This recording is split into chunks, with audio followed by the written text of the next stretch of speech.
Hello,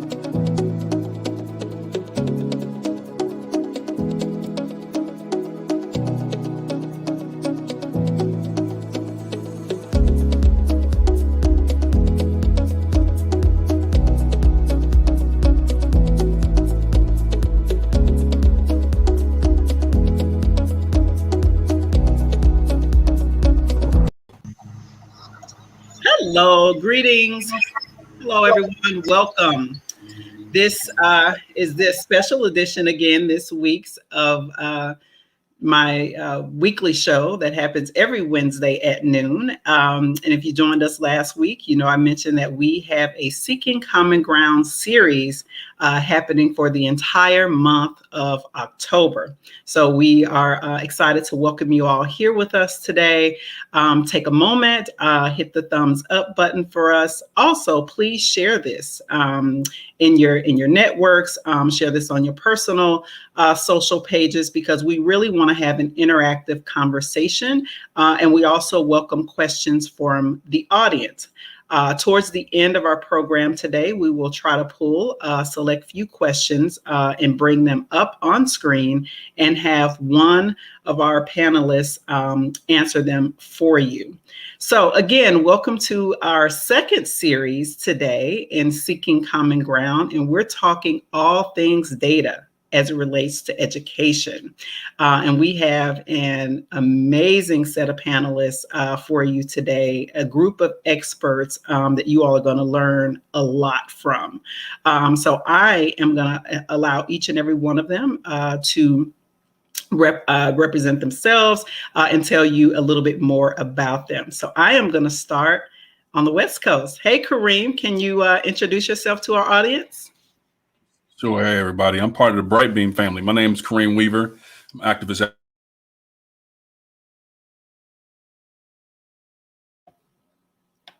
Department of Juvenile Justice in Oakland Unified. And, I'm a Cali boy, a city boy. Went to school in the South at Morehouse and then in South Carolina after that. And I mainly focus on getting children access to the things they need in life in general, and then literacy specifically with the out here doing what I can to contribute to kids having a better opportunity and better future for life. Thank you, Kareem. I think we had some technical difficulties, but we got the gist of what you were saying. Thank you so much for joining us, and we really appreciate you being here, and appreciate you getting up early. We know it's a little early for you out there in California. Yeah, y'all killing me. Y'all killing me. It's early. Well, we know you love the students. You love the students. So, Marika, can you introduce yourself to the audience? And thank you for being here. Sure. I am happy to be here. I am in the Twin Cities in Minnesota, and I am the co-founder of the Twin Cities Innovation Alliance and the Midwest Center for School Transformation. I have been working on the ending the school to prison pipeline and the ever expanding cradle to prison algorithm that connects back to the data we're going to talk about today. And I am happy to be here with this panel. Ooh, you're going to have to unpack that cradle to prison algorithm. Everybody's antennas went up with that one. So we're looking forward to getting into the conversation with you. Next, we have Paige. Welcome, Paige. Please introduce yourself to our audience. Good morning, everyone. I'm Paige Kowalski. I'm Executive Vice President of the Data Quality Campaign. We're based in Washington, D.C., but Kareem, my heart is with you. I'm a native Californian, and whenever I hear let's start with the West Coast, I perk up a little bit thinking it might be me, but I am out here on the East Coast. DQC is a national policy and advocacy organization, and our mission really is to make sure that everyone has the information they need to make better decisions, whether you are like me and you have two high school boys who are, especially my senior, running around trying to look at schools and figure out FAFSA and what do all these rankings mean and where are we supposed to go to get a good job, all the way up to governors and state legislators who need good information about what's happening in our schools and communities so that they can be thoughtful about how to spend all these federal dollars that are coming their way. And our work is really about ensuring that our states have the policies in place that ensure that information is collected and secured and shared appropriately, and that it's used to make sure that all of our students and our own children have access and opportunity. Thank you. And we have Natasha. Welcome, Natasha. Please introduce yourself to our audience today. I am so happy to be here. My name is Natasha Dunn, and I am first and foremost a mother of 3 amazing children and young adults. They're really my reasons and why I got into this education activism, because as a parent, we navigate through the system and we're actually on the ground in the schools. And as a parent, I had an opportunity to really see the schools from a different perspective. My background was in education and in community organizing. So I had a higher level view of what was going on in the schools, but it was nothing compared to that hands-on on the ground experience by being a parent, specifically a Black parent, parenting twin Black boys in the system as well. And from that, I just really started getting involved in ensuring that other Black parents had a voice, had the information and the tools necessary to really take their children's education into their own hands. I started doing organizing with the Black Star Project here in Chicago with the great Philip Jackson, really helping him in getting the word out to Black parents about how to really bring home the issues that are specific to our community and getting parents to be leaders in that work. And from there, just started doing some other type of organizing. And I am now the co-founder of an organization called the Black Community Collaborative. And essentially what we do is we bring all of our Black key leaders to the table so that we can be the ones to craft out what's best for our community. We seek and fight for Black equity, essentially. We believe that we are the ones to really know what's best for our community, and we deserve to be at the table to shape that. And in terms of data, that is one of my joys. I love looking at it. I love analyzing it. And most importantly, I love making it palatable and understandable for my community. So essentially putting it in layman's terms so that our community can really see what's really happening from an analytical standpoint. Woo! Powerful, powerful, powerful. As you all can see, we have very qualified experts here to have this conversation about all things data. So yes, welcome. Just again, housekeeping. If you are just joining us, please make sure that you hit the thumbs up button and share this. We really want to invite you all in to have a very interactive conversation with this group of panelists here. So I'm going to jump right into the questions, right? And this one is it kind of packages it all in one question. So I'm going to come around to each and every one of you to give an answer to this one. And so, how can schools address parent concerns about student privacy, appropriate use of data, and third-party data collection, or what's known as data mining? I'm going to come to you first, Marika.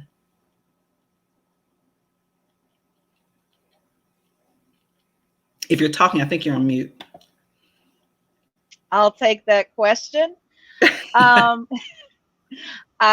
think one of the biggest challenges that we have is a lack of education and awareness about the different ways that data is used and the consent that is given that leads to this this kind of nebulous place around student privacy and data. And so what I think we really need to be thinking about, and not just for our parents, but the staff and the people in the schools, is that we need to have a foundational data literacy so that everyone can actually participate in the conversation.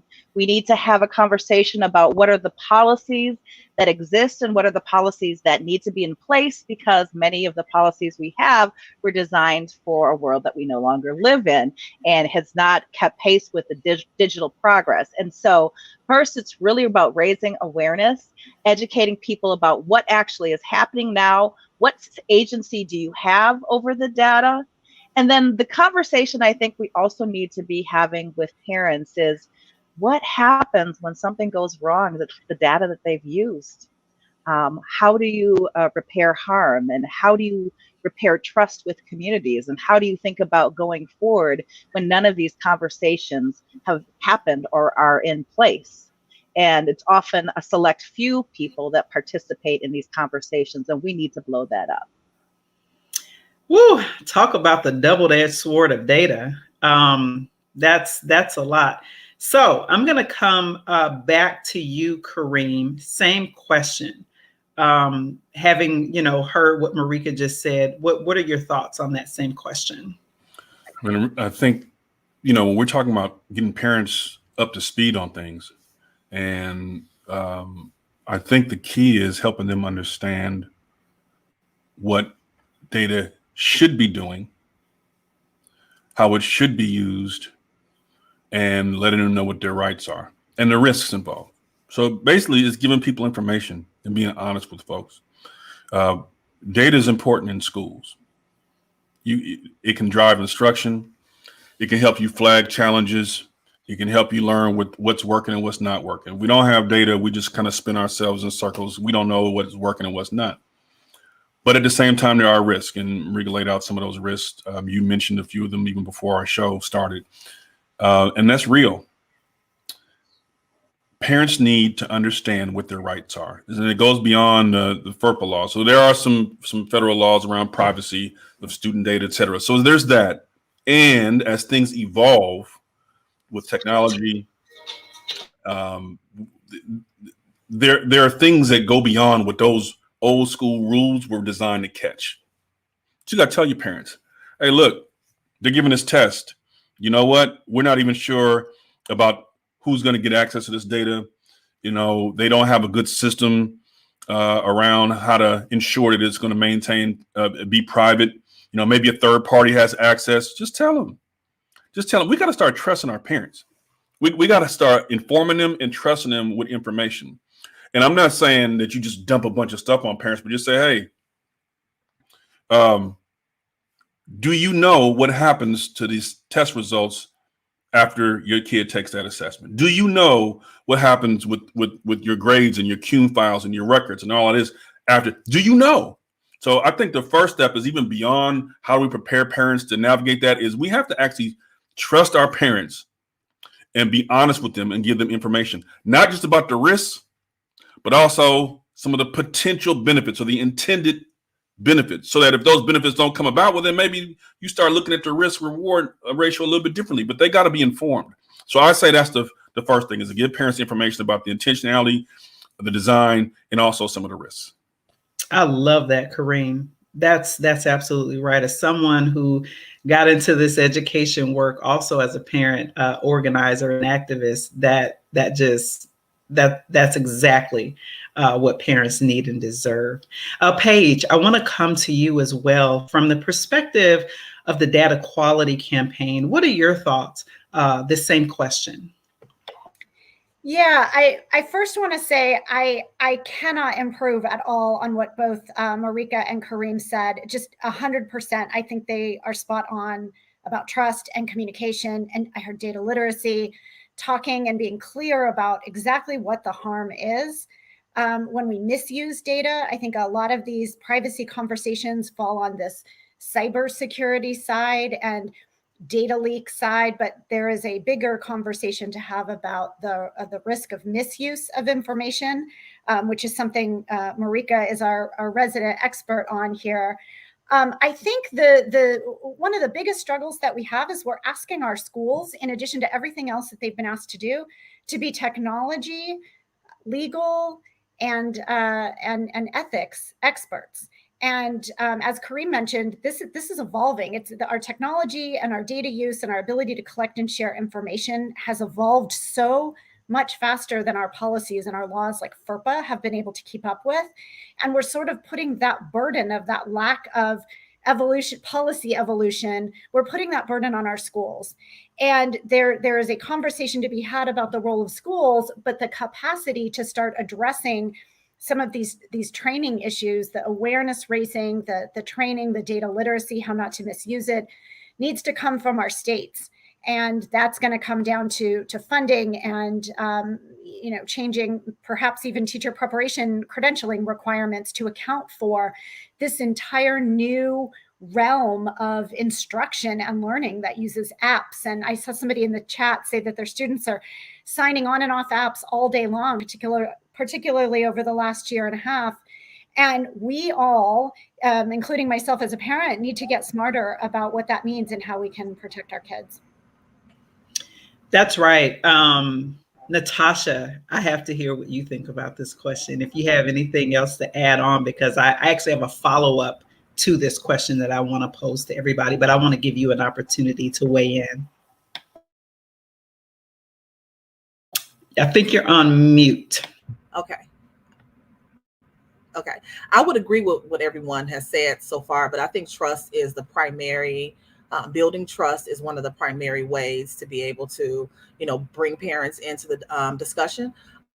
However, within that trust building, there has to be an acknowledgement of past failures within the system to really support and, create a system that encourages parent participation and also student achievement. I mean, we've seen data be used in a harmful way. We've seen schools be places where our students are prepared for prison instead of prepared for college. So there's already this level of mistrust that's already there. So you have to really, school systems have to really acknowledge the harms that they've done in the past to create that level of sort of that foundational level of comfort, so the parents could then trust them. I think the other layer is, working and being intentional in working with parents to help them understand what the data is and how schools are going to be using them moving forward. And then getting feedback from parents about how they feel about it. I think that's always missing in the discussion, is really getting true, authentic feedback from parents, understanding of what they know, and then how they would like to see data being used.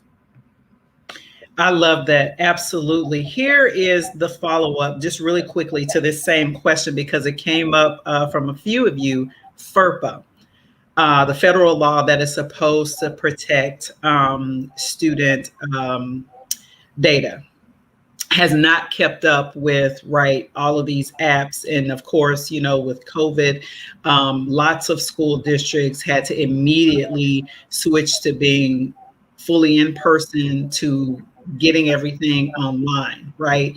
And I want people to kind of dig in a little bit more when they say FERPA hasn't caught up with, the current way things are done. Because I can say for my kids here in suburban Washington, Montgomery County, they're back in person, but they're still using the computers. Right? It's not like back in person. Oh, let's put all the Google Chromebooks back up now. We're back in person. Everything is still sort of continuing the way that it was fully online last year. And Marika, I want to come to you.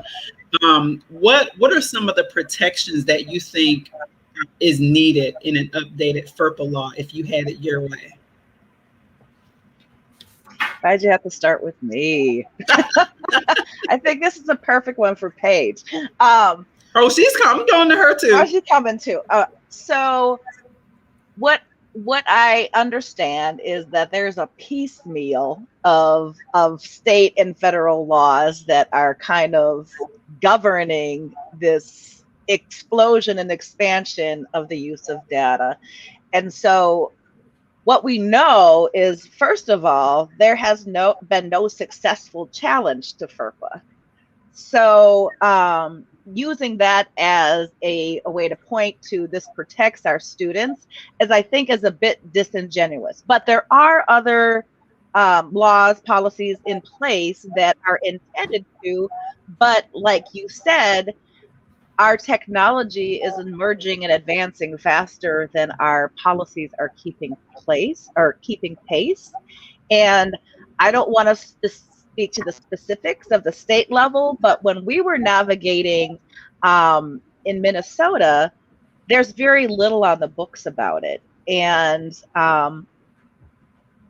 it doesn't actually take into consideration that the technology that the state and the districts have aren't keeping pace with the policies either. And so their ability to do both technologies and policies together is challenging. Oh my goodness, I'm learning like with everybody else with this conversation. I knew I was going to appreciate this. Paige, you're up next. Sure. I'll just take a stab at this. I'm not all sure who's listening out there, but I'll demystify FERPA a little bit.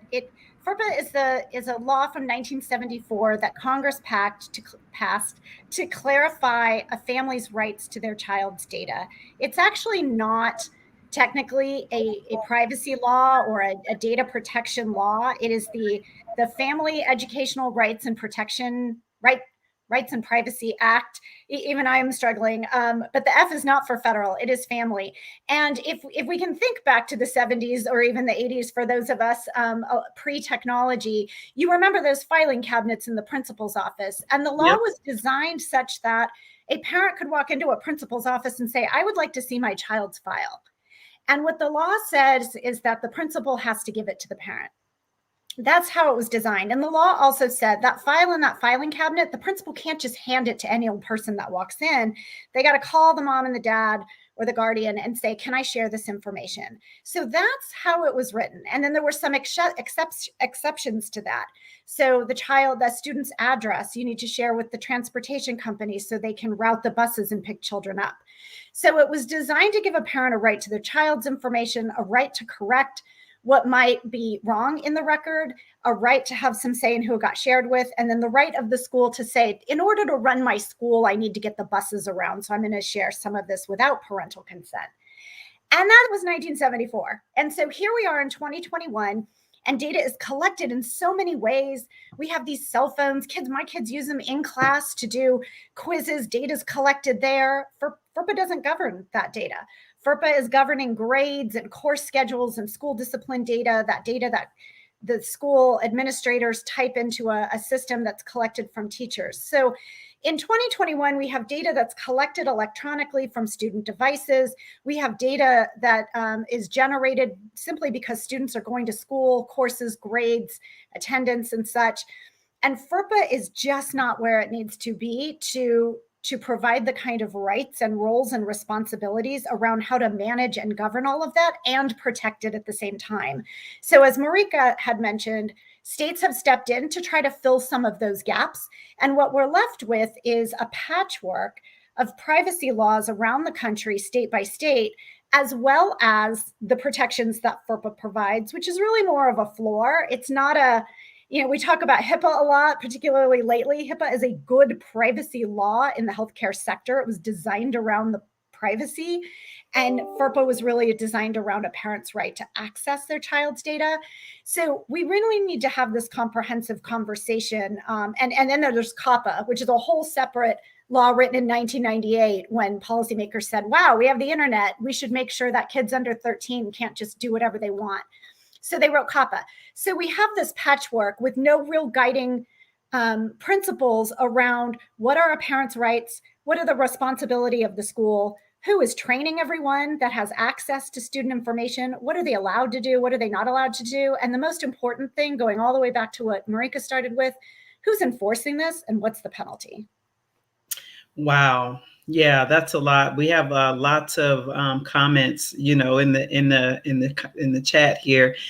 People are really enjoying this conversation. Marika, please. Can I just want to bring up a point that exists in this data privacy conversation that we don't have a lot of conversation about, and that is data sovereignty for Indigenous peoples. Yes. And so in Minnesota, we are having a conversation about that government to government relationship, about how these policies impact the relationship between tribes and schools and Indian education departments and the records that are shared.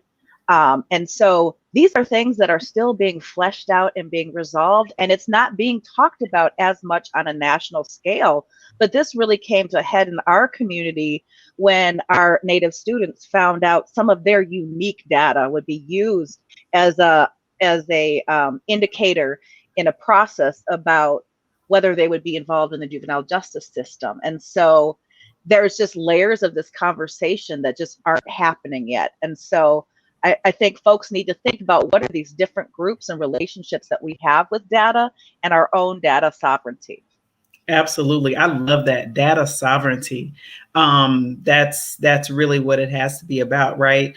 And this, like, I have so many things that's popping up, and I hear you, Gordon, about the acronyms. I had no idea what COPPA was, so I appreciate Paige being on this panel. It's like, okay, what's that, right? But I get it. Like when she explained that kids under 13 should be protected. Absolutely. I think that I'm struggling with this idea of whether there should be some overarching sort of federal guidance or federal law that catches up with ed tech, but then also if there's particular, I don't know, different issues for different states or whatever, even the District of Columbia, and how they work together. Paige, you mentioned that there have already been some states who've tried to do something around privacy and tech and everything. Do you know off the top of your head if Maryland is one of those states? Yes, I think Maryland does have a privacy law. If I remember right, there's been hundreds, Wow. over 500 bills introduced in the last 6 or 7 years. I bet. DQC releases a paper every fall on that legislative session's nice legislation, and privacy is a big focus of it. Right. And we have over 100 new laws. A lot of them sort of reaffirm FERPA. A lot of them have moved into that online app and digital space. I think it's important to remember. These are state laws though, right? They're state, but it's important to remember that the internet doesn't live inside of a state. It crosses state lines. And so if you are a vendor creating an app that you want teachers to use or some sort of online service, you're going to look at, you're not going to create different rules for 50 states because you're never going to make any money. So what you do is you look at the toughest state out there, which is, I think right now, California, and you design your product to pass to meet the bar that California has set. And then, everybody else is covered. So you can go to everybody else and say, it meets California, and then therefore it meets all of yours. But so what we're doing as a nation when Congress doesn't act is they're letting the states dictate who gets to be the toughest without having a national conversation. Suddenly we're all following Montana or Rhode Island, which is no way to run national policy. Right. And I will say that California looks to the European Union, who this year did a collaborative approach to emerging technologies. The challenge is when Facebook was sitting at the table in front of Congress and having the conversation, we also need to bring our policymakers up to speed at state and federal levels to realistically have any kind of shift. I wanted to allow Natasha or Kareem to jump in here. Wanted to see if there's anything you guys were itching to add. Feel free to jump in, and then I'll get to the next question. Natasha, I'll defer to you first. I have something to add, but I'll defer to you first. Thank you. Unmute. There you go. Okay. The only thing I was going to add is that, again, I don't think that there's enough regulation in how data is mined or what is specifically taken out and shared. And I think that creating a transparent process will definitely help build that trust. I do like the fact of having the sovereign, an opportunity to seek sovereignty in terms of data, because I know in the Black community, there is this huge mistrust with the system. And we know how in the past and in right now, things have been used against our children's best interest and against us in our best interest. So there should be some policy around this for sure on a federal level. Sounds like we all need to be getting on the phone with our local congressmen and senators. Come on, Kareem. Well, let me, because you said the double-edged sword. That's what part of the topic is. So my take is a little different. First, I also work with the NAACP at the state level in California, and we actually in 2020, there's a national resolution around data privacy and making sure that what the youth are protected from. We call data exploitation. I think that's the key, data exploitation. Nobody wants their kids' data. 30 years from now, you can't get insurance. You can't get health insurance because you got flagged by some algorithm or some technology and some app or something. That's it. There's exploitation or we don't want to be driving down the street and get pulled over because you fit the description according to the computer, so that's real. But it's a yes and. It's a yes and. So first of all, the horse is already out the barn. Ooh, every time, I turn on my iPhone, I got a COVID. I got a code and also got a thumbprint. I put my thumb on there, boom, thing pop up. We just down the street. I'm looking up Black Mirror, Kareem. It's cameras at every intersection when I roll past. I know because they keep giving me tickets. With its biometric data, facial recognition technology, whatever you want to say, man, it's already here. And it's being used in our everyday lives. We just now getting up to speed on it in the education world. But this is our new reality. Okay. So what I want to emphasize is it's important to look at this stuff now and say, how can we limit and reduce or even try to eliminate as much harm to kids as possible? Potential harm and risk. There's risk with everything, but how can we do that? And at the same time, we don't want to cut our nose off to spite our face. In education, you got to have data if you're going to do a good job, an informed job. Everybody talk about scaffolding and tailoring it to the right. How are you going to tailor it to the kid if you don't know what the kid needs? You got to find out some kind of way what the kid needs and where they're at so that you can figure out how best to reach that kid. You can give them a free and appropriate education. And so there's some risk with that. We had 22 states around the country screen for early reading risks or risks of dyslexia, whatever else in K-1-2. Now, these screeners aren't perfect. And I know people who will argue to the teeth, like kicking and screaming that this is a violation of privacy and there's risk to go with that and all that. Yes, and our kids getting locked up in jail because they can't read. And they end up getting a one-way ticket on that school to prison pipeline train. I want my babies to be screened for reading risk. Matter of fact, my daughter, 16-year-old, just found out that she had dyslexia 2 weeks ago. 16 years old. Man, I wish somebody had screened her and found out when she was 7 or 6 and said, hey, your kid is at risk for this. Now, that would have been a risk, but I'd have taken it.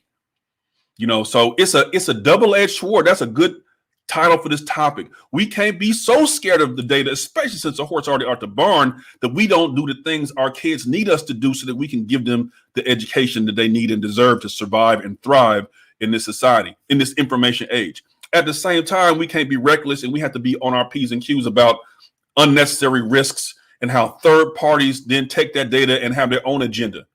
I used to trip out when I was on my computer. I'm like, man, everything that pops up, it sounds good to me. I didn't realize that they were tracking all my usage and what I liked and don't like. And that's why all the ads look good, because it's what I like. They know what I like. So I just don't want us to try to make this. I don't want to do this off our kids' backs. There's some things our kids got to have. And since we're late to the party, since the horses are already out the barn, we shouldn't be chasing it and just saying no data use. Not as fight against everything when our kids are withering on a vine because they're not getting what they need. So it's a double-edged sword. And I think part of it is making sure that schools have the tools that they need, but then also being vigilant and say, now, listen, you got to limit. I don't want this information going to third parties. I don't want this. I don't want that. Staying on top of it as organizations and as individual advocates, just making sure that the kids are as protected as possible and making sure that that's not an excuse for school providers or educational providers not to do the things that they need to do. Because by law, for example, I stick with dyslexia, they have an affirmative responsibility to find and identify those kids. Meaning, it's not like they walk down the street and trip on the kids and say, oh, you got this. No, they got to go find those kids. That's what the law says, that federal law, they got to do that. How are they going to do that unless they screen them and test them and do something or monitor them for risk or whatever the terminology is? But so it's a double-edged sword, and we should go hard to secure protections for our kids. And we need to go hard to make sure our kids get what they need so that they can be protected and thrive in society. I love that, Kareem, and thank you for that. That's why we called it. It is a double-edged sword. But I want to push you a little bit on one of the ideas that you mentioned. You said a couple of times that the horse is out of the barn or the cart and buggy, it's out, right? Here's the thing. Many things happen in this country all the time without the consent of the masses. And the reason why I say I'm pushing you on this is saying that we can, right? Some people can, or the masses can, and I want to get your thoughts on this. Say, you know what? I think I want you all to pause all of this crap that y'all doing, because I think that we can collect data without facial recognition. Like, we can collect data without like some of these more oppressive tools that we're seeing and biometrics that we're seeing and people not fully understanding. There could be a case where we say, hey, can we just pause on all of this new stuff, because the vast majority of the citizens have no idea, number one, who created it, number two, what are you going to do with it, and what are you doing with it, right? And number three, we've talked about it already. We don't even have laws to catch up with all this stuff. Y'all just pushing it on everybody. You have a response to that? Absolutely. So I agree with you 100%. You have to, it's not just consent, it has to be informed consent. People have to know what's going on. That's why I mentioned earlier, like, you are part of the role of activists and organizations is to share the risks and help parents understand so they can make informed decisions. That's got to happen. And taking a pause on certain things, perfectly fine. But what's not okay is to say, you know what, we don't have the refined capacity to identify what your kids need in school. So we can't really offer them a free and appropriate education right now. We're going to have to wait on that. Okay, we're going to have to, in a couple of years, we'll get an app that we have vetted and whatever. Listen, okay, fine. We can pause on that. But that doesn't let school systems off the hook for providing our children with a free and appropriate public education. There are others will say, how do you know what's appropriate if you don't screen them and test them or whatever else? Listen, schools have an affirmative responsibility to figure out, meaning it's their job to figure it out. So I agree with you. Informed consent is absolutely important, and sometimes there should be a pause. Maybe we do need to pause on that, but that does not take the schools off the hook from their affirmative responsibility to make sure that our kids are getting what they need and to finding out what those needs are. Yes, we agree there. We absolutely agree. Cool. So I want to just do housekeeping again. If you're new to this conversation or just joining us, you're like, whoa, what did I walk into? Welcome. Make sure you hit the thumbs up button. Join us. And if you have questions, like we have a very active chat right now. Please put them in the comments. We may bring up your question for one or all of our panelists to engage. So welcome again to this conversation. We're talking about the double-edged sword of data right now. All right, so here's the next question, and I feel like we kind of touched on this a little bit, but maybe if we can, especially with what you just said, Kareem, this next question, it says, how do we build systems that look at leading indicators and early warning signs rather than always playing catch up after lagging indicators show trouble? Maybe we can start with you, Kareem, since you kind of talked about this a little bit in your comments just a few minutes ago. That man, I don't know who came up with that question, but there it is. So if we can have a wait to fail model, We won't need to test, screen, and do anything. We can just have a wait to fail model, and the kids who, by the time it's clear that they can't read or can't do this or can't do that, then we can give them the help. But if we want to have a prevention model, or if we want to, especially with our students of color and our low-income students, if we want to make sure that we're not waiting until, they 5 feet deep out of a 6-foot grave, if we want to do that, we want to make sure that we have the tools needed that can identify risk factors. And it's not so much that we're like predictive analytics, but to say, listen, if you can't do X, Y, and Z, or if you're missing these skills, or if you're struggling in these areas, we know at kindergarten what kids are likely to struggle to read. We do. And there's a group called Seeds Cares of Learning out here in Oakland, California. This lady was like, look, we know by kindergarten. And so what I would offer is that if you don't want to have a wait to fail model, you have to provide very clear, specific metrics that will track towards success. And that's where parents have to step in.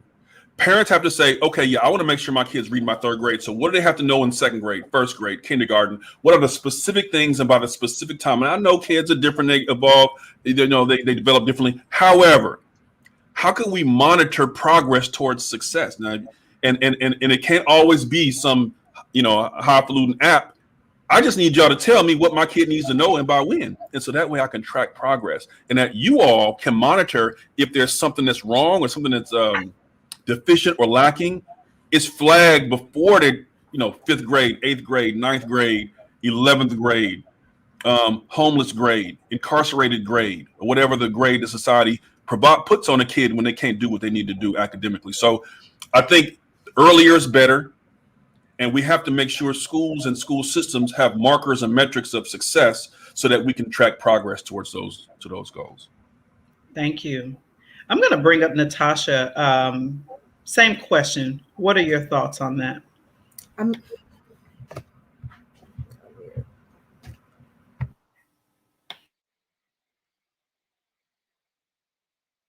think you muted yourself, but you were unmuted before. Okay, here I am. There we go. Yeah.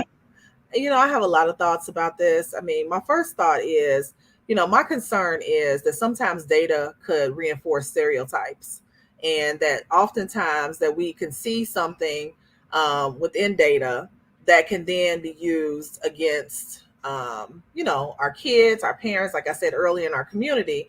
And how do we really, when we're talking about creating a system that will have early warning signs, at the end of the day, we're already behind, right? So how do we create a system that's going to first acknowledge that, right? That there's a problem, and it's been a problem.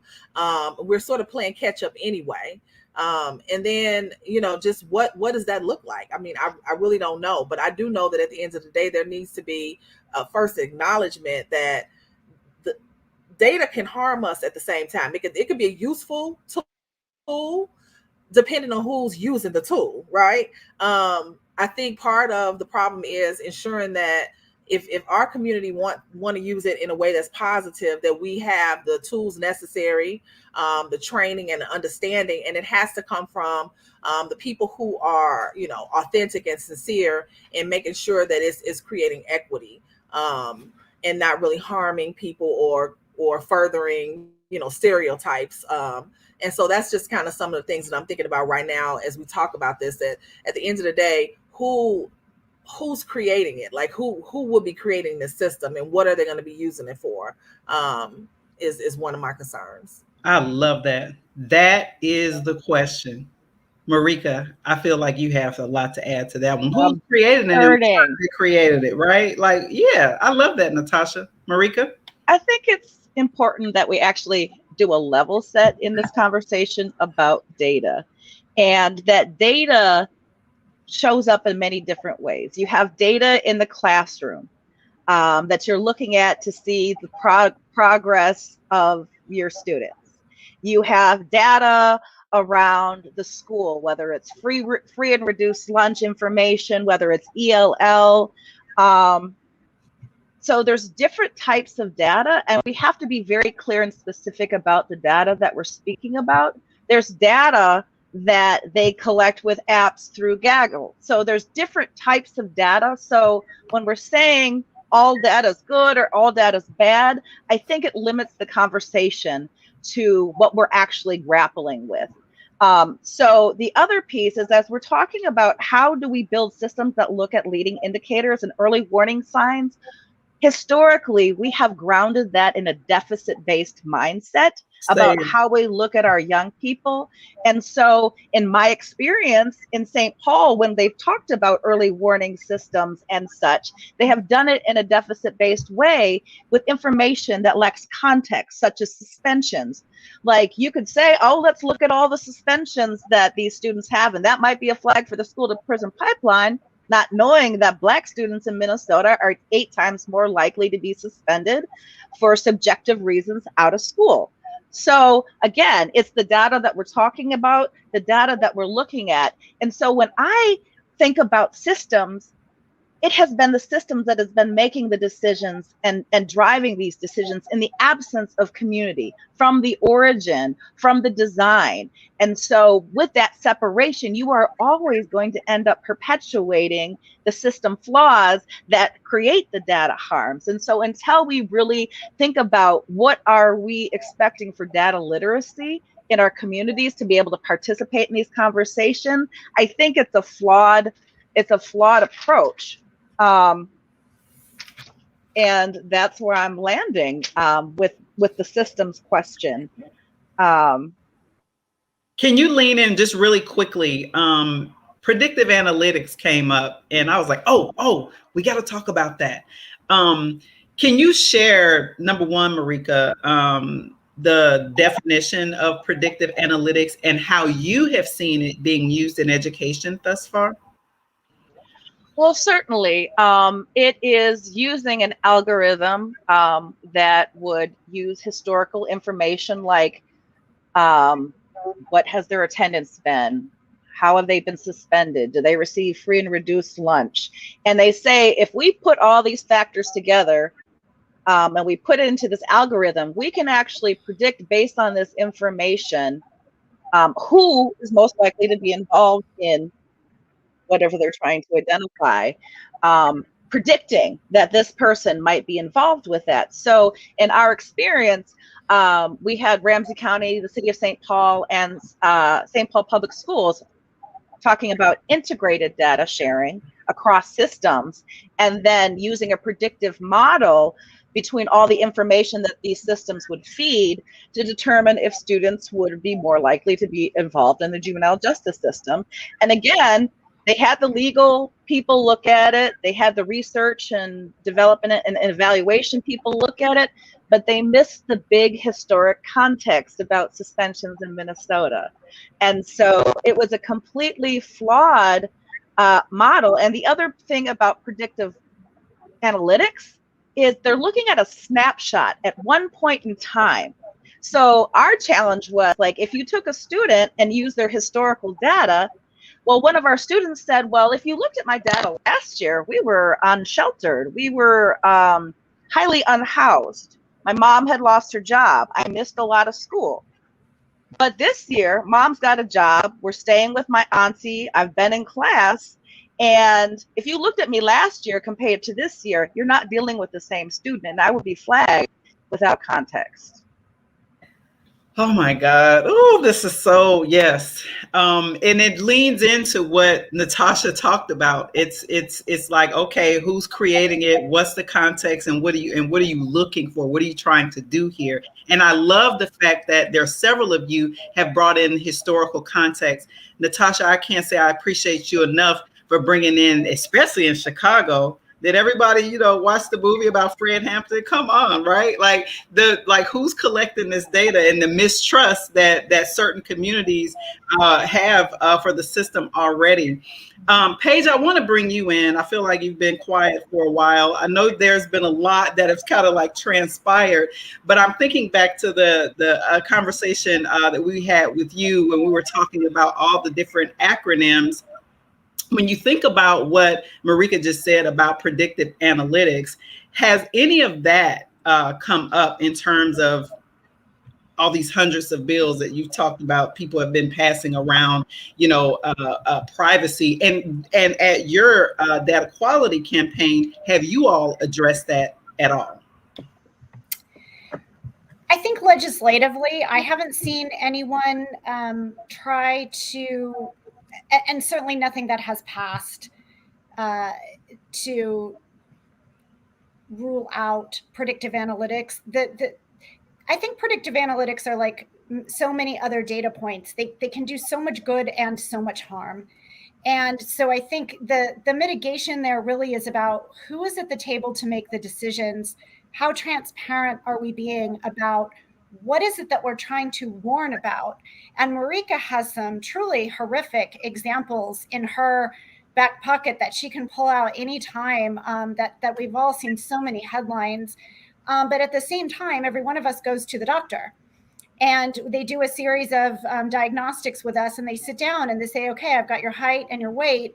You smoke this much. This is your diet. Based on all of this and everything that we know, you are not likely to see your 60th birthday. So then the question becomes, does the doctor say, I'm done, I'm walking away, you can't be helped? Is there something punitive that then happens? Or does the doctor step in and say, but here's what we know, how to get you onto a healthy trajectory if that's what you want. Let's try an intervention. Let's see you in 6 months and reassess and see where we are. And so those are the kind of conversations we want to have in education, where the evidence, there's evidence, there's research, it's peer reviewed. We're not just making things up and throwing data elements into a big black box and hitting what's the answer, and then we're out there harming children. We're using evidence-based indicators. And one of the best predictive analytics we have out there is the Chicago ninth grade on track system, which the Chicago Public Schools developed with the Chicago Research Consortia. And they worked to identify with their own students' data over time, what are the factors that help us understand for our kids in our schools what leads to graduation. And every student walks into their high school with an understanding with the parents and student and teachers and principals. Is that student currently on track? And if they are, now the goal is keep them on track. And if they're not on track based on this data, what are we going to do to get them on track? And everybody is at that table. And they've seen tremendous gains in student engagement, in academics, in high school graduation. And the question for me, going back to your question about how do we do this? Well, there's 700 or 800 districts in the state of Illinois. Chicago has the proximity to the researchers, the capacity, the funding, the parent activists. How do you get 799 other districts in the state of Illinois to have what Chicago has? What is the role of the state to make that happen? What is the role of the state to make sure that that kind of indicator then is not used for harm? As we can all, I'm sure all of our brains, we all know, once you hear on track, you wonder, the kids that aren't on track, is there a possibility something good may not happen, right? We all know about what we did with test scores and proficiency. And if you weren't going to be proficient, we know how some educators tended to use that data with students, like, maybe you're not worth my time. We want it to be like our doctors. The rule is first do no harm, treat me and help me move forward through a transparent conversation based in evidence.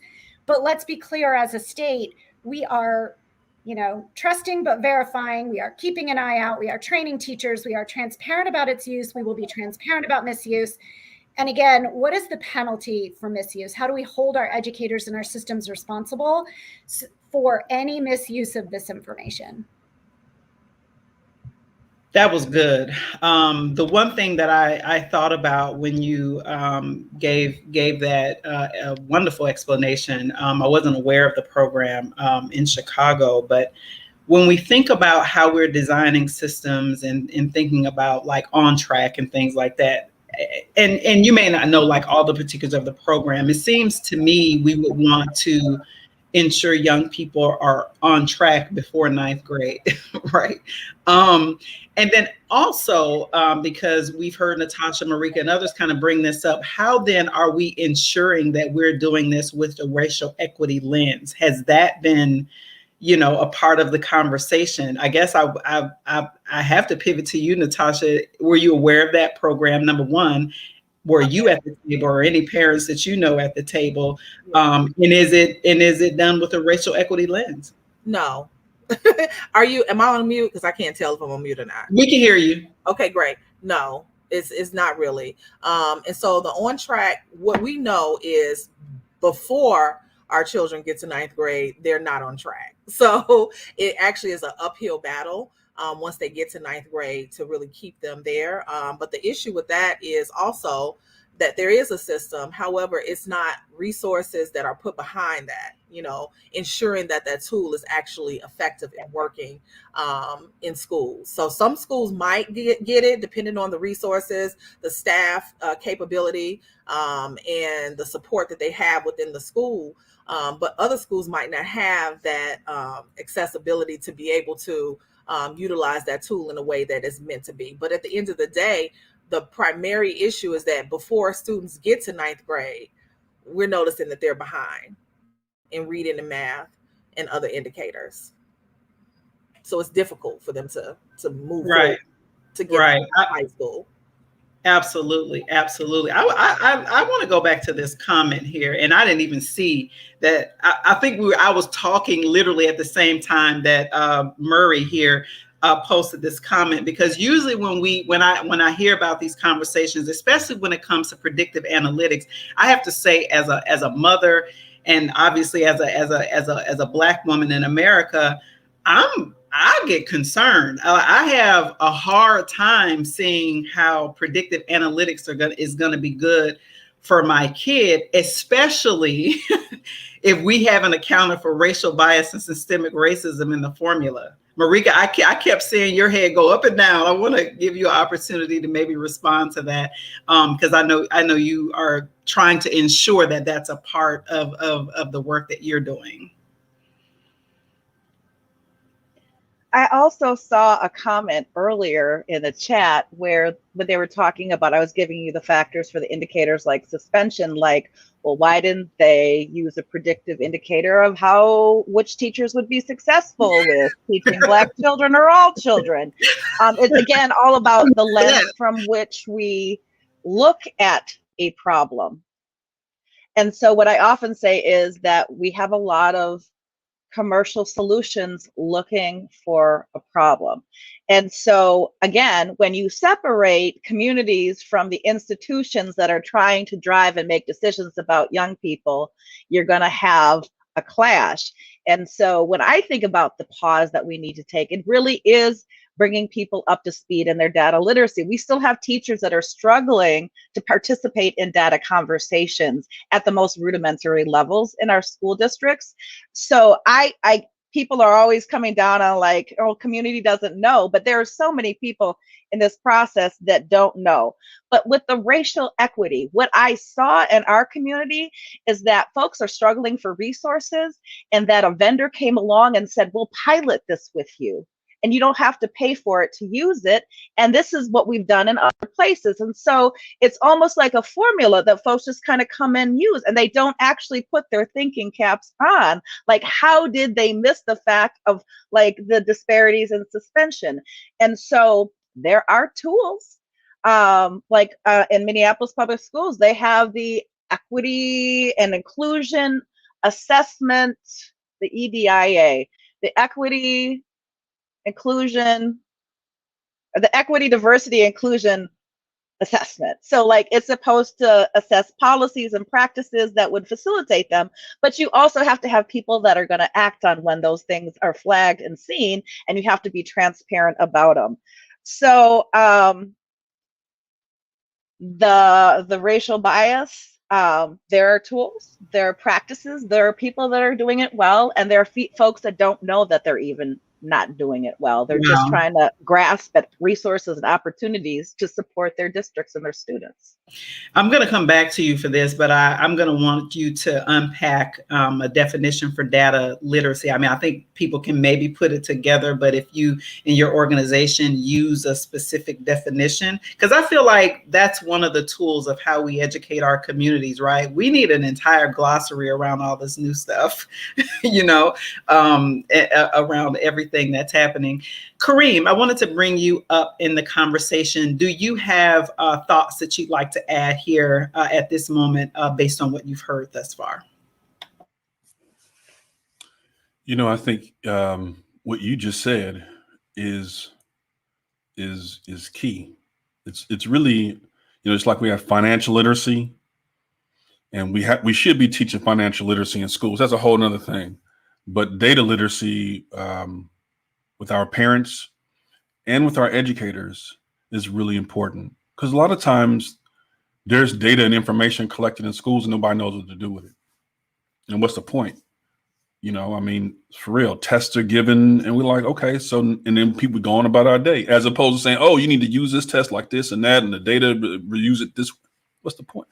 So I think data literacy and how to use data, the purpose of what it should be used for, I think that's a growth area just for everyone. And parents absolutely need to be supported with that. And really, districts, if they're going to be using these programs, they should be sharing that information. There's I think, a responsibility that they have to the community they're serving to say, this is what we're doing, this is how we're collecting, this is how we intend to use it, giving them the information that they have, that they need. The other thing, though, is,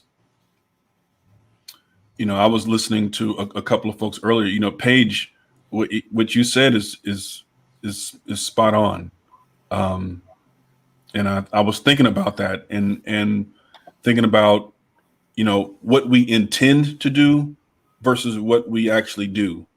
Our intentions matter.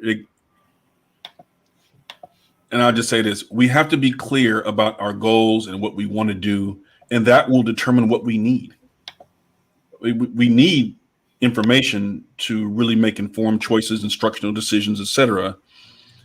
And at the same time, if we don't need it, if it's not going to further us towards whatever that goal is, then we should be looking carefully. And the last thing, one more last thing, is that our kids are not dollar signs. I know these institutions and companies, I understand business is business.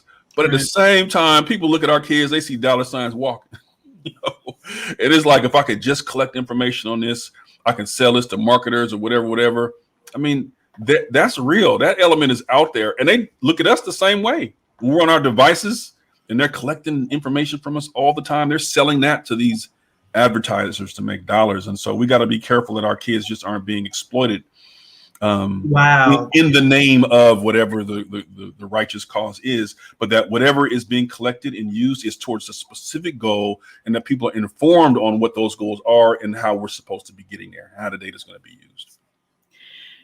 So much is coming up in this conversation, and we've kind of covered a lot, but I want to go back to Kareem. I believe it was you that actually brought it up around using data to, for ways in which that we can actually be supporting students and families and the schools themselves and even educators, right?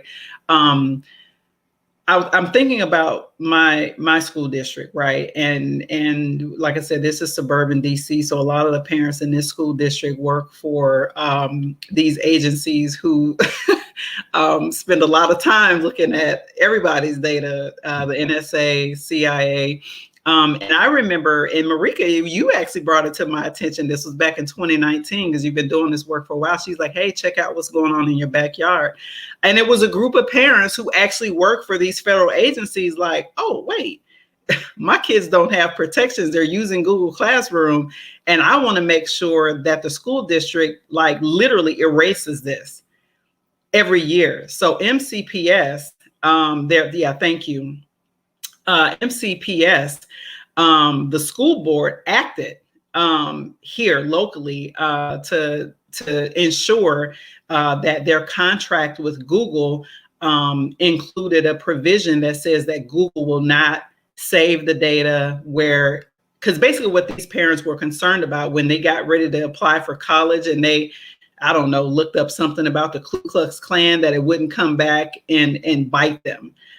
So I think that all parents, not just parents who have, the information because like they work for these agencies, all parents should be able to have access to that type of information and to know like what can be used against their children in the future. I guess I wanted to ask Paige really quickly, because I know you're here in the DC area. Were you aware that that happened in MCPS? I might have been at the time, but at this point, I don't remember. There's so much happening. It's so, well, I mean, because I think at the time it was unique. A lot of school districts hadn't done that before, at least acted locally instead of like at the state or the federal level. Because again, like everything that we're talking about, a lot of this stuff is so new, and a lot of parents, like I'm in the district and I had no idea.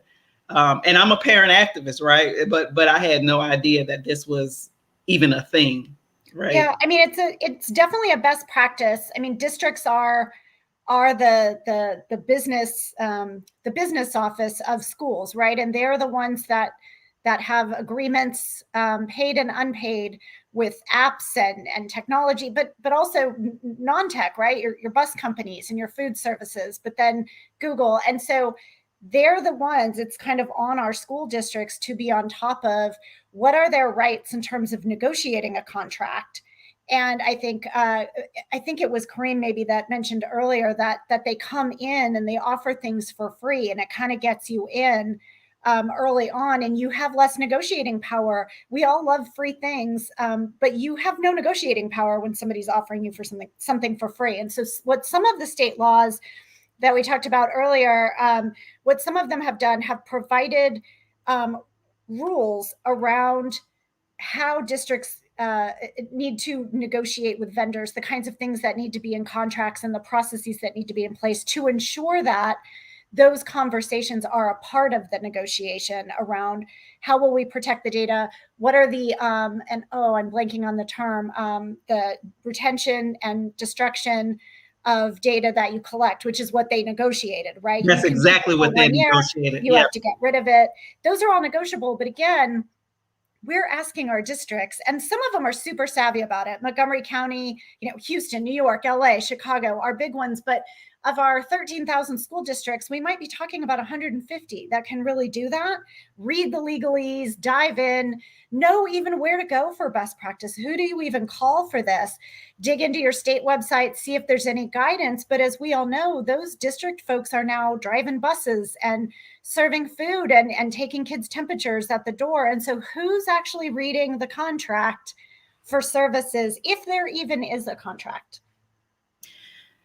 Yeah, that's the work. Marika, I don't know. Yeah, I wanted to bring you in. I saw you nodding. I wanted to give you an opportunity to respond. Yes, I think it just it reiterates how much work there, or how much of a lift there is.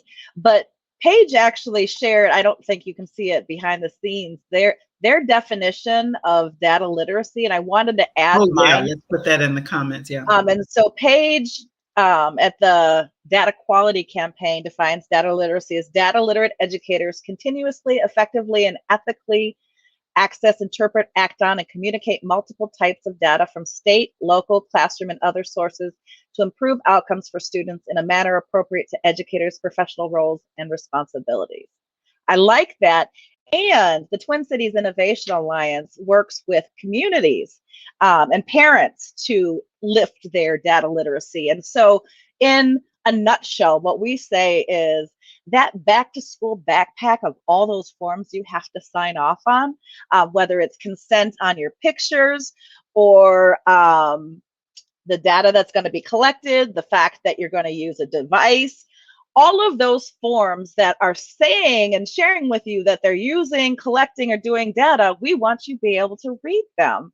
And unlike on our phones, when there's an app that we really want, a game that we really want, we're willing to scroll through the agreements and just click go. Data literacy will, in your mind, make you pause and think about and read those areas of consent, and be able to talk to others. So one of the things that we've done at Twin Cities Innovation Alliance is we actually piloted the No Data About Us Without Us Fellowship this past spring from January to June, where we worked with 25 parents in 5 communities across the country. I'm sorry, across the state of Minnesota. We did it in English, Somali, and Spanish. And so they met twice a month to learn about their school district, the use of their data, and then how to partner with them. And they all came up with data projects so that they could learn how to engage with their own districts. And so I wouldn't say like they're teaching data now, but going through this experiential learning process, from that, many of them formed data advisories for their school districts so that they could be in conversation with their district about what has been, what is, and what is possible. Because we also know that like some funding mandates that you collect data. And so it's not always that you can involve the community in saying from the beginning, this is what we want to do, but that they are at the table at all the decision points along the way when data is being used in big ways. The other investment is that they walked away saying they're tired of people telling them this is too complicated to understand, and that we're no dummies.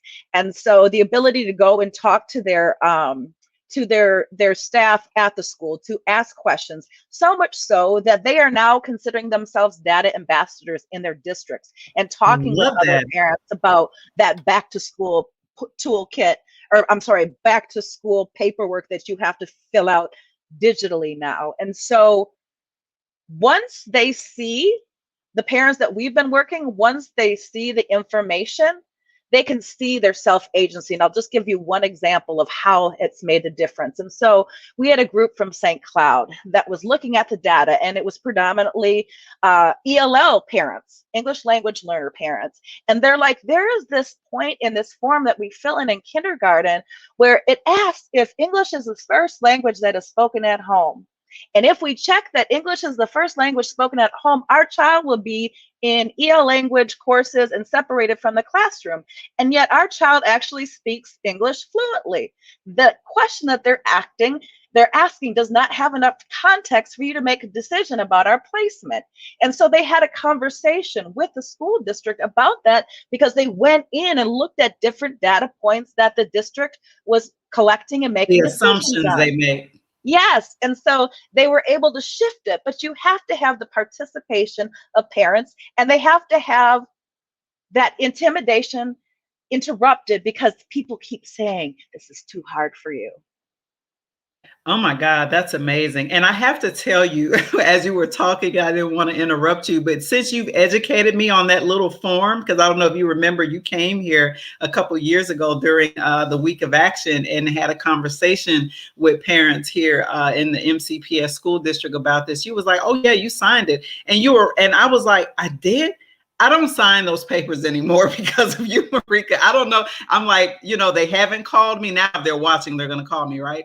But I haven't signed those papers. Ever since then, I'm like, I get it. The very first week of school, both of my kids bring them home, and I don't sign them anymore. Now, who knows what they're still doing, because there's, MCPS is the largest school district in Maryland. So they have literally hundreds of thousands of other students that they're looking after. But I love the fact that you have created this fellowship that brings in the actual consumers of education, the actual stakeholders, the parents. And I'm sure you're developing a program for students as well. And yeah, I know you, Marika. It's happening. And I appreciate hearing that story about the parents in St. Cloud, because it goes to show you that if you actually involve parents, literally like as an equitable stakeholder in the conversations and not in a patronizing manner, like unfortunately a lot of school districts do, you can see that they will see things that may be blind spots for other people, like that school district who made assumptions based on somebody checking a box. I wanted to bring in Natasha, based on sort of what you heard, you know, from Marika, and just what we've been talking about, you know, all of this, you know, stuff around data and how, you know, bringing in parents is really crucial in that. I wanted to give you an opportunity to offer thoughts based on what you just heard from Marika.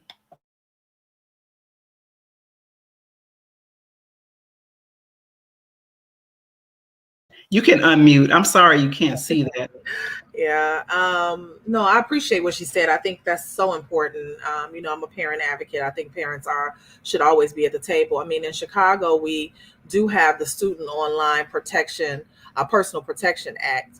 And, you know, even though we have this act and we have this information that's on, you know, Chicago Public Schools website for parents to access, you know, it's still difficult to find, right? So it's not very accessible, so to speak. But I do think there should be an intentional, you know, training and just opportunities for parents to really be at the table to be able to, number one, understand and learn where this information is. And I don't really think our school district did a great job at making it known about this act, or even, you know, pulling parents in. I know that there were groups that were on the ground working to push CPS to create some form of protection. But at the same time, there's always that gap between once this system is in place, now how is it going to be implemented, and how is it going to funnel down to the people who directly need to understand it is there.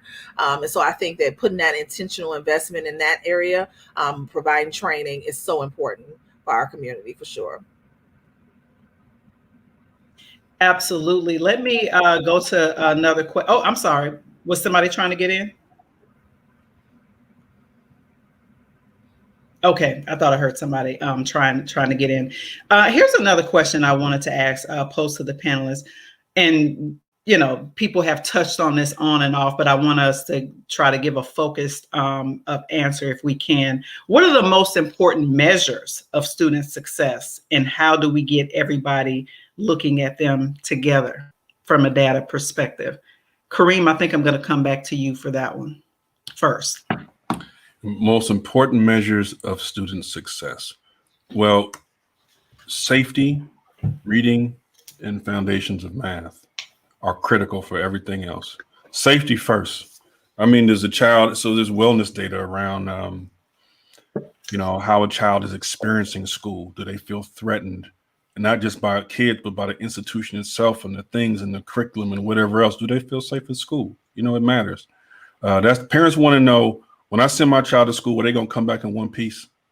And so you got to figure out how to make sure you are surveying or talking to kids, and knowing whether or not that's taking place, that they're safe in school. The second thing, teach them to read.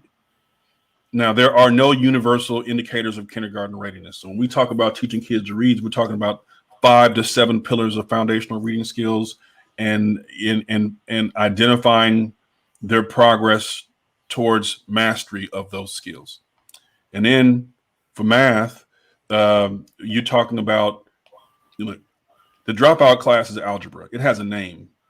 Algebra is one of the biggest reasons why kids drop out. They can't read. They haven't been reading from day one. But algebra, you hear kids say all the time, man, I used to be able to do math. I used to love math. Now I don't know what this is.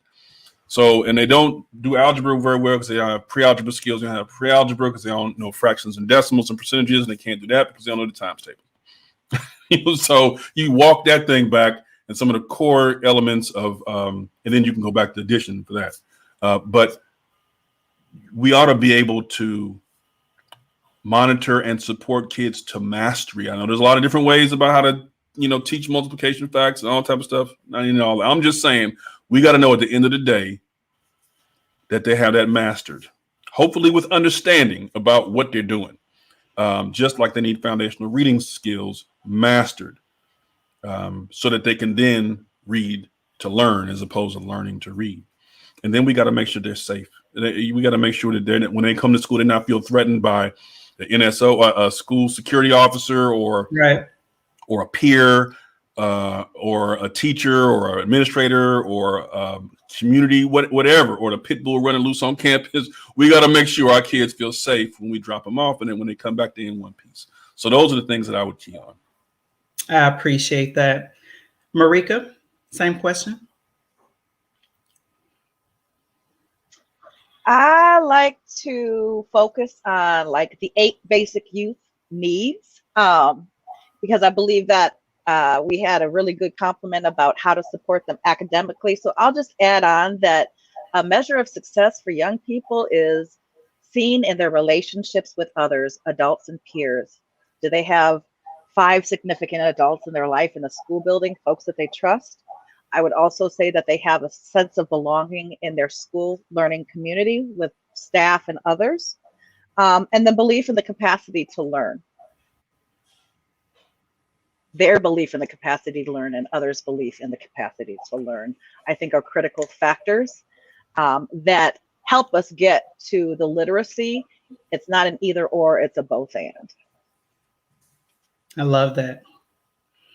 Others have thoughts to add on this really quickly. Paige, want to give you opportunity as well? Yeah, I would just say that, every indicator has a trade-off. And when we say, what are our best measures of student success, I would want to know first, who are we trying to give the indicator to, and what do we want them to do with it? And so as a parent, there are things I'm looking for about my child. And then as a parent, there are things I'm looking at about the school and the community. And we try to do these one-size-fits-all measures. So one reading test, a state assessment, we use it for so many different things. And while it's important for me to know if my child is proficient, I need my child to be able to read at grade level. I also need to know, is the school growing kids? So overall, a student growth measure in terms of reading is going to help us understand where are educators moving children forward. Even if they haven't gotten to the bar yet, they're moving them forward well and quickly. And so we need each child to be able to read. So if you're not proficient, that is definitely a problem for a family and an individual child. They're going to have to get there. But you want your child, their best bet to get there is to go to a school where they have high growth. So I think it's looking at what is it that who needs that indicator of success, and what is it that we want them to do with it? Because too often we are a one size fits all, and really no one ends up served very well that way. Amen. Amen to that. Natasha, I want to give you an opportunity as well. You can come off mute now. Yes, yeah.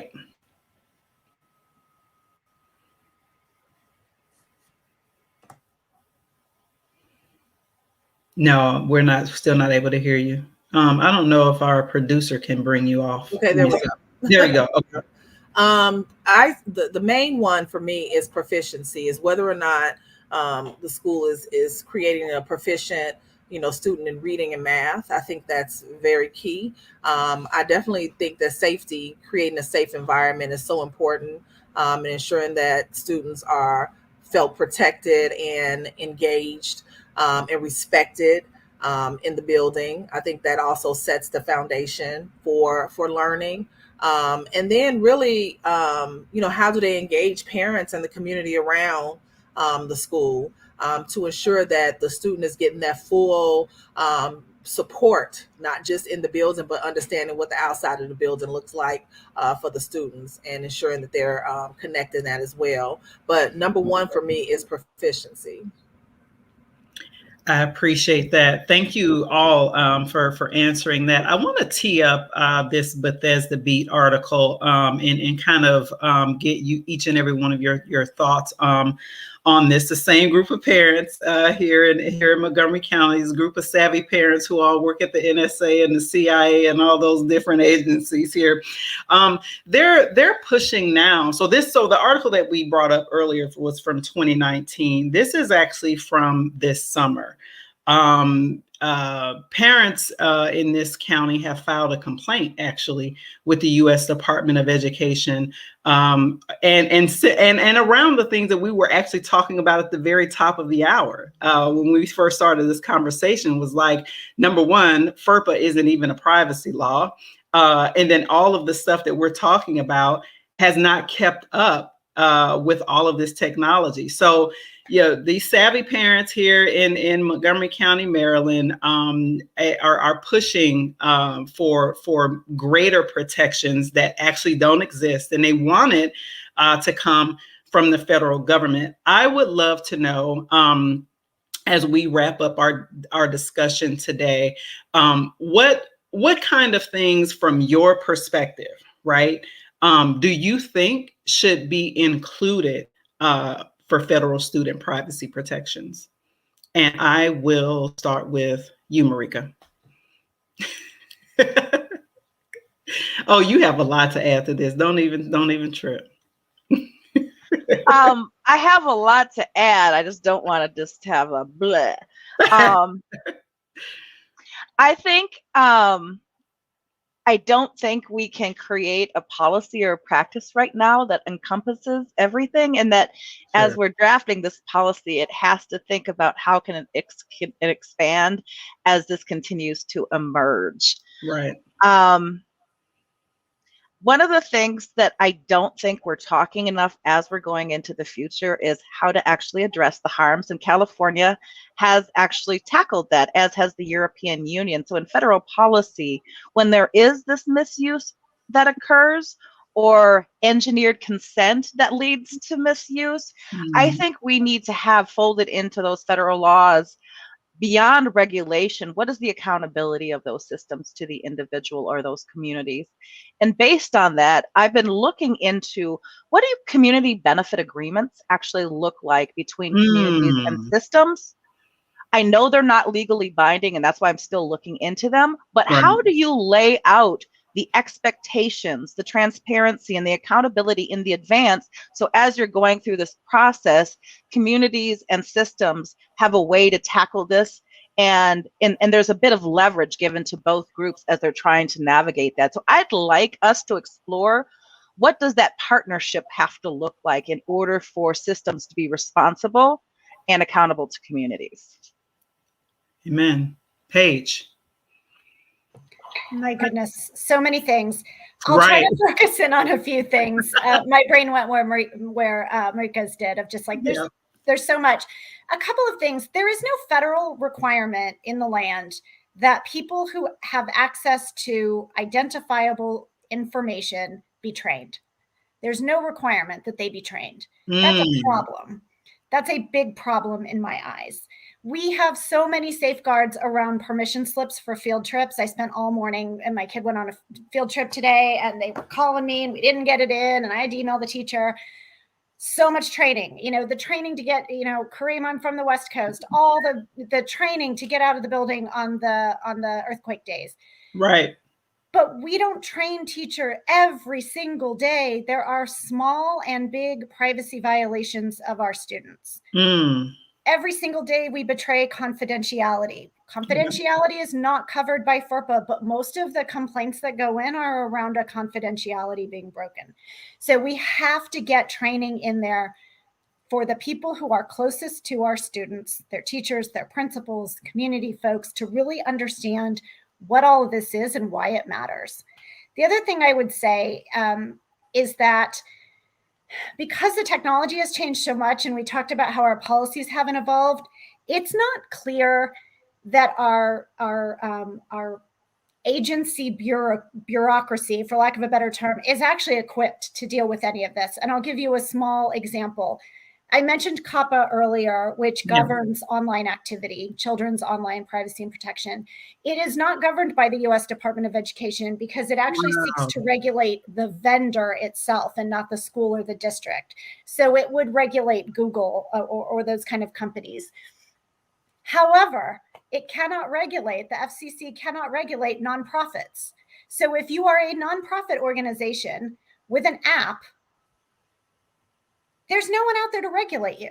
If you That's if you are a private school, which I know you got in Bethesda, yes, if you're a private school and you're collecting student data, FERPA doesn't cover that child. So right. we have kids out there all across America engaging with schools, engaging with apps, and there is no entity that can regulate them. The US Department of Education cannot touch private schools. The FCC cannot touch nonprofits. It's in how they're designed and built. So we have all these holes. And again, HIPAA doesn't care if you're at a county hospital or at Sibley Hospital over That's in right. Northwest DC. It doesn't Right. care what kind of hospital you're in. It protects you as an individual, whereas our federal laws around student privacy aren't about the individual and the rights you have. It's about Right. what are we going to tell schools to do, or what are we going to tell this company to do? It isn't actually about the individual. So that's why I say it's not a privacy law. It's a regulatory framework Right. around what must these companies do. You probably tried to sign up your kid for an email account when they were 12 one day, and it said, "What's your birthday?" And you were honest, and it said you couldn't do it. And then kids figure out how to just lie to the system and say, "I'm over 13." That's COPPA. Yep. And then over there on FERPA, it's 18. And so we've just got this crazy patchwork that was just never designed for what we're living in today. That's so good. I'm glad that you're bringing out those holes. Again, I'm moderating this discussion, and I think I've learned just as much as anybody listening in the audience. I really appreciate each and every one of you.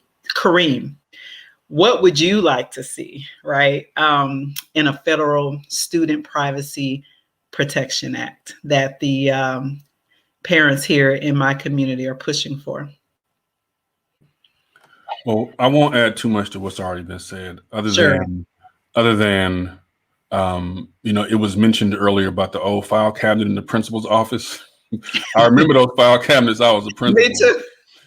And what struck me though was that most parents didn't even know I had a file on their kid.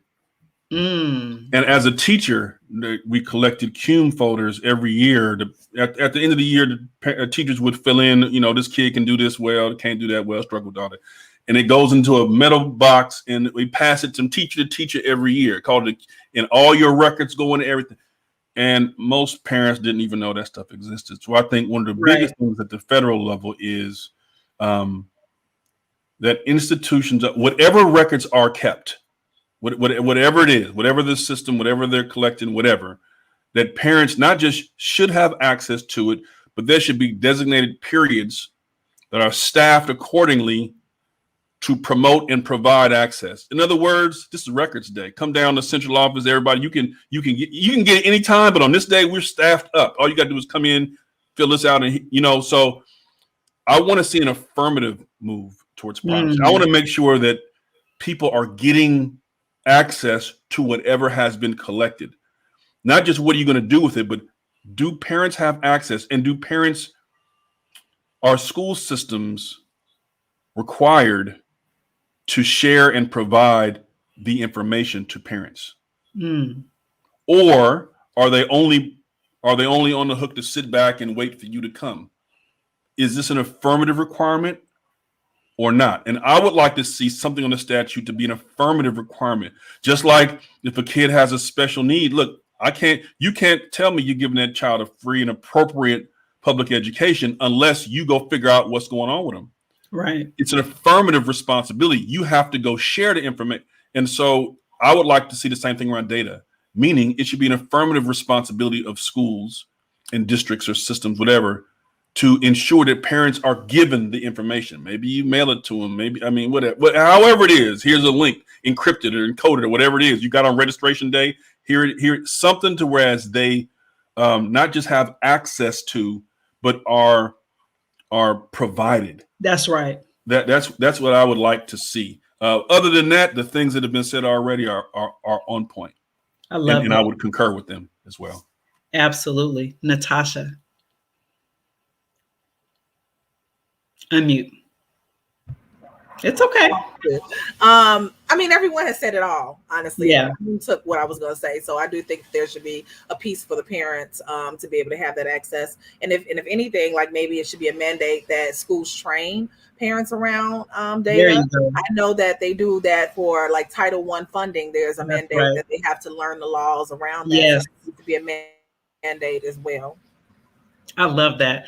This has been such a fruitful conversation. I have thoroughly enjoyed moderating this conversation and engaging with each and every one of you and your expertise and knowledge on this issue.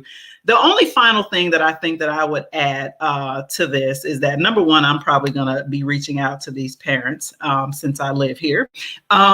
And number two, one of the things that I'm thinking so that we don't continue to have this blind spot when we're creating policy and law and practice is that I think that in the United States, especially when it comes to education, there has to be a historical analysis done before any law is passed. And I also think that there has to be a racial equity lens.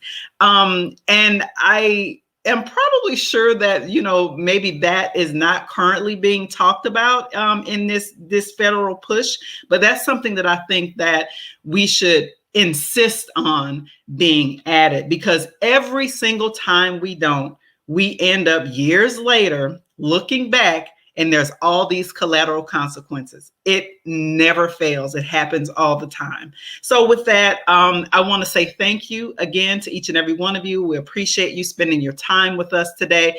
To our audience, thank you. You guys were so active in the conversation. Again, we're having these Seeking Common Ground conversations every Wednesday at noon in the month of October. And we want you to join us next week at noon, same place, same time. Thank you to our panelists, and thank you all for listening. Take care, everybody. Goodbye.